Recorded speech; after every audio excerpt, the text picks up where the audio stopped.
Hello guys, magandang madaling araw na naman, no? So kagigising ko lang. Eto na naman tayo sa ating additional um, week, no? Investing time na naman. So same thing lang, bago tayo magsimula, papakilala ko lang, ako nga pala si Aaron. So ginagawa natin itong investing journal para i-record natin yung mga ginagawa natin para mag-invest tayo ng 5 to 10 years sa stock market, sa crypto, and Philippine stock market and US stock market, no? So, ginagawa natin to para ipakita natin yung kapangyarihan ng uh, long-term active investing. So, gumagamit tayo ng dollar cost average based on percentage. So, the more na bumababa, the more na bumibili tayo, no? So, ayun nga, ang gagawin natin ngayon is yung Philippine stock market na portfolio na binubuo natin. So 5,000 pesos per week for 5 years. So titingnan natin, no, 5 to 10 years. So marami-raming video to. So actually eto na tayo. Nandito na tayo sa portfolio natin, no. So since naka 25 around 5 weeks na tayo. So nasa pang-anim na week na tayo this week. So, bago tayo magsimula, same thing lang. Inayos ko na yung portfolio ko. So, ang weakest performer natin is yung Pure Gold. So, actually, nasa 52-week low. Ibig sabihin, 1 year low ng presyo ng Pure Gold. So, ang top performer natin is yung JG Summit, no? So, ayun. Bago tayo magsimula, magbibigay lang tayo ng mabilisang quick recap, no? So, actually, in 2024, ayan, ito yung isa sa mga nakita kong mga financial or reasoning, no, mga pangyayari na maaari ng balita. So what worries Philippine businesses household in 2024? So parang ini-expect kasi ng mga negosyo sa Pilipinas na bababa yung pag-spend, weak consumer spending. Kasi nga syempre ang taas ng bilihin kung namimili kayo at binabantayan niyo yung presyo. Uh, yung itlog masyadong mataas, yung oil, lagi kong ginagamit yung mantika, no? Kasi syempre lahat tayo gumagamit ng mantika. From 50 pesos ng 2020, 2019, before mag-pandemic, ngayon 75 siya. So 50% yung tinaas ng mantika talaga in reality. So hindi siya yung 2% inflation per year, hindi ganoon. Depende sa pagkain. Yung gulay din, syempre, depende sa panahon, may time na mura, may time na mahal yung mga gulay. So ayun nga, ine-expect ng mga negosyo na sa Pilipinas, malalaking negosyo na in 2024 yung pag-spend ng mga tao mas bababa kasi sa taas ng bilihin. Okay, so isa to sa mga nakita kong mga magandang ayun maaring i-share sa inyo na news about sa Pilipinas. Ngayon, isa pa yung rate cut prospect real Philippine investor, no. So, in 2024, nag-expect na yung mga Pilipino na magkakaroon ng rate cut. Balik tayo dito, sinasabi ko sa inyo, 'di ba? 6.5 yung interest rate. So, pagka malaki ang pera, billion, trillion ang pinag-uusapan, syempre, napakalaki niya, napakalaking 6.5%, malaki yan, mataas yan. So, ngayon, sa Pilipinas, ito nga tayo, no? Sorry. Ine-expect ng mga tao na pag nag-cut sila, tataas yung mga presyo ng mga stocks. Well, depende yon kasi may tinatawag na lagging effect. Dahil pag nag-cut sila, so kunyari, 0.5, 0.2, so maging 6%, 5.5, depende sa kanila yon, no? Ngayon, may tinatawag na lagging effect. Pag nag-cut yung, sabi ko kasi, di ba sa US, pag nag-cut yung Federal Reserve, it's either may something na nasira, sasabihin lang nila, bumaba yung inflation, kaya nila pwedeng ma-trigger ulit yung inflation. Kasi once magbaba sila, pwedeng tumaas ulit yung spending ng mga tao. So, ayun, uh, medyo may tinatawag na lagging effect na kung saan, based on history, pag nagka-cut ng interest rate, dahil may lagging effect nga, bumababa yung presyo ng stocks. Okay? So, pero dahil nga kung titingnan mo, tumaas yung presyo ng iba. Kung based sa PSI, nandito tayo last week, kung naalala yun, 6,200 tayo. Okay? Pero nasa 6,400 na tayo ngayon. So tumaas siya actually.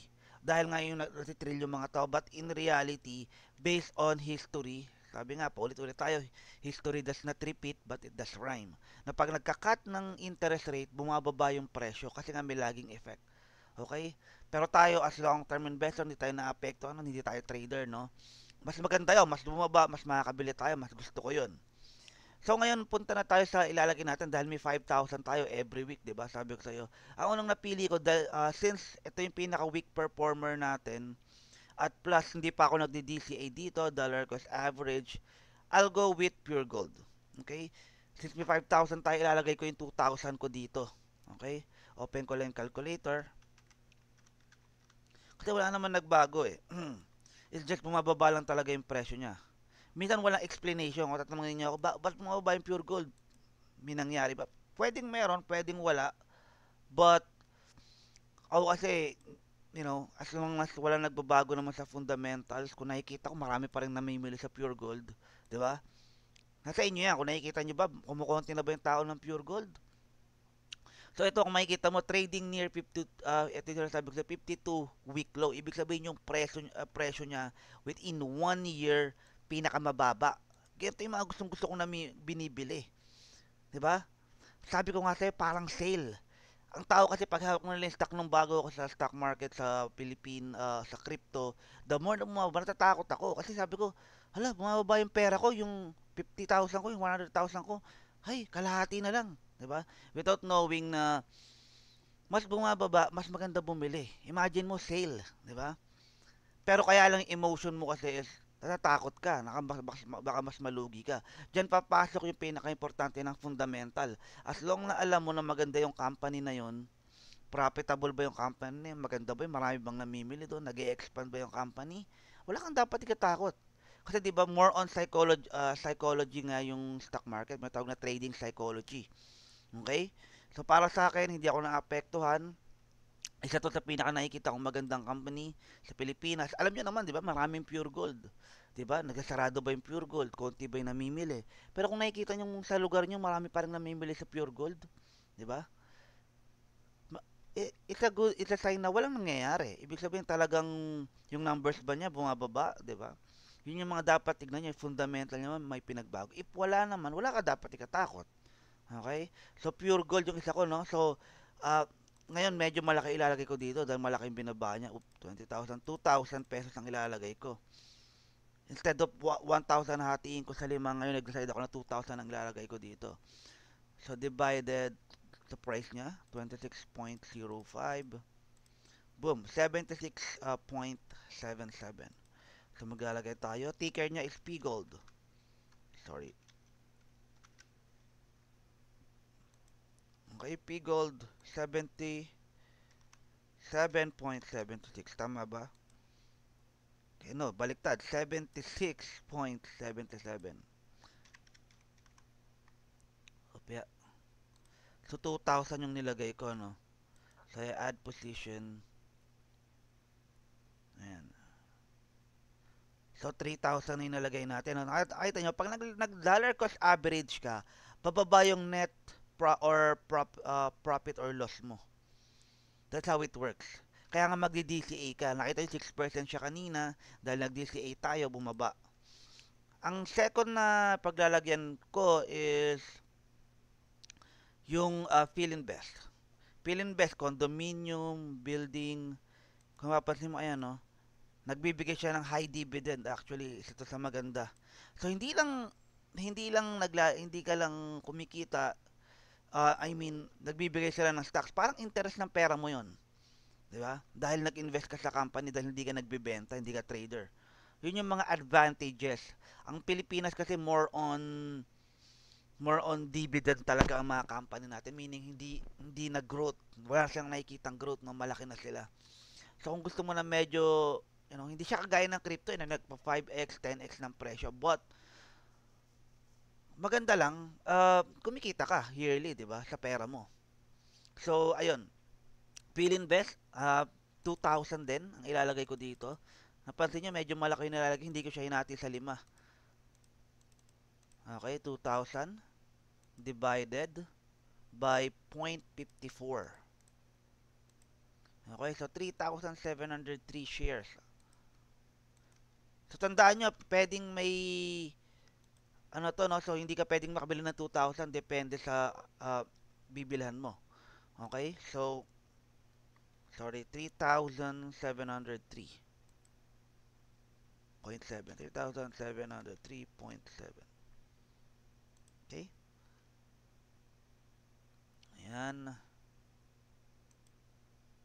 Okay.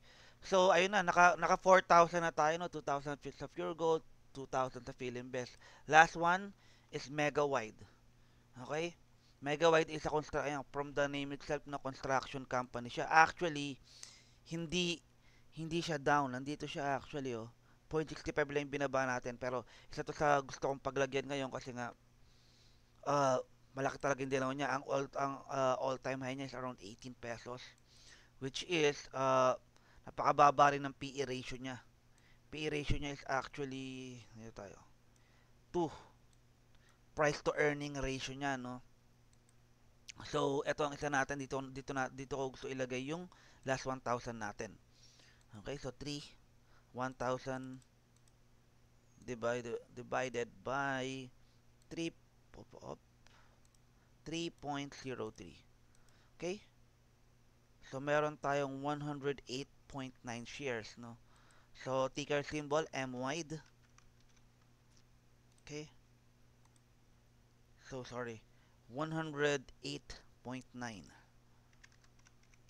Okay? So, dito natin nilagay yung 5,000 natin, no?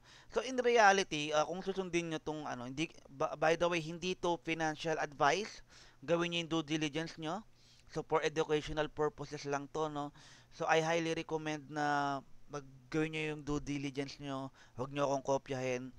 But, kung, kunyari, bumili kayo, ay, bakit ganon, hindi ako makabili na 1,000? Based kung pinanood nyo yung mga previous video ko na may tinatawag na add, open ko lang, add lot size, board lot size. Ibig sabihin, depende sa presyo. Kunyari, kagaya nung, let's say example ng MY, 3 pesos yung MY na alala nyo. So, yung, kung nandito yung ratio ng presyo niya, around 5 pesos to 99, actually, nandito siya eh. 1,000 shares yung minimum na kailangan mo nung bilhin. Ibig sabihin, kung 3 pesos siya times 1,000 shares, nasa 3,000 pesos yung minimum na puhunan mo na pwede mo ipambili. So, dito kasi, hinahati ko lang siya based on educational purposes. So, ibig sabihin, dahil maliit nga yung pera natin, pero in reality, kung bibili ka, kasi wala nga tayong fractional reserve. Ibig sabihin, hindi siya magbe-base sa pera mo. Sabihin, kung 3 pesos yung presyo niya, 1,000 1,000 shares yung minimum na pwede mo lang bilhin. So, ita-times mo siya. 3 times 1,000. Okay? So, ibig sabihin, 3.3, which is yung presyo ng MY, ita-times mo siya sa 1,000. Ibig sabihin, para makabili ka ng MY, ang minimum na pera mo dapat is 3,030 pesos. Plus yung commissions, yung fee. So, let's say, sarado na lang 3,100. Okay, yun yung dapat na minimum mo na pera para makapag-invest ka dito. Okay? So, dahil nga for educational purposes, may 5,000 lang tayo, yun lang yung, ito yung mga pinili ko. But in reality, kung bibili ka, 3,000 pesos ang dapat na minimum mong pera, okay? Pero dahil nga, 5,000 yung pera natin and then we're doing, ginagawa na natin to for educational purposes, pinapakita ko lang sa inyo na yung ang kapangyarihan ng ng investing kahit maliit yung pera mo. So ibig sabihin kunyari, may 5,000 ka kung talagang susundin mo 5,000. And nasan paano yun? Hindi ko siya pwedeng hatiin. So ibig sabihin maglagay ka ng 3,000 sa Mega Wide, pumili ka ng ibang stock na may minimum na pwede mong mabili ng mas mababa.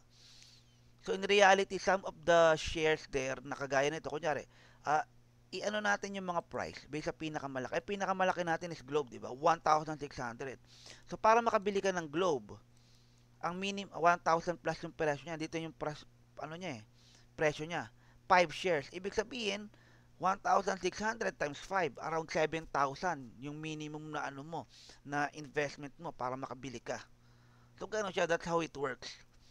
So mas mababa yung presyo, mas mababa yung pwede mong bilhin. Kagaya dito, kung ang presyo niya ay 10, 10 peso, 100 yung minimum.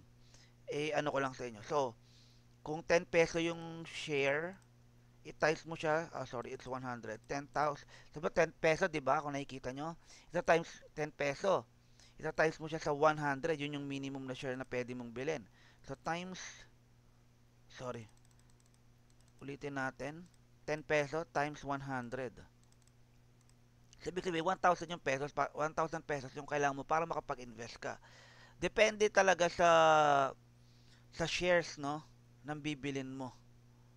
Okay? Sa presyo ng bibilin mo na stocks. Okay? So, ayun. So eto, natapos na natin yung 5,000 natin na ilagay natin, na invest natin. So, ayun lang guys, papakita natin yung kung ano yung kapangyarihan ng investing in the long term, no? So, salamat sa panonood and see you again in the next video.